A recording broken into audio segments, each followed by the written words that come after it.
Sorotan berikutnya, Saudara, polisi tangkap dua sindikat produsen dan pengedar uang palsu di Kabupaten Garut, Jawa Barat.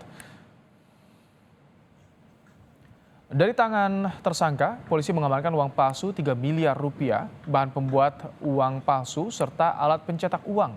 Salah satu tersangka adalah pelatih bulu tangkis yang berperan sebagai pengedar uang palsu. Keduanya terancam hukuman seumur hidup dan denda 100 miliar rupiah.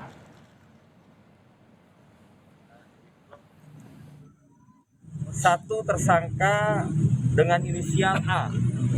Inisial A ini umur 47 tahun dan kemudian pekerjaannya adalah seorang pelatih badminton.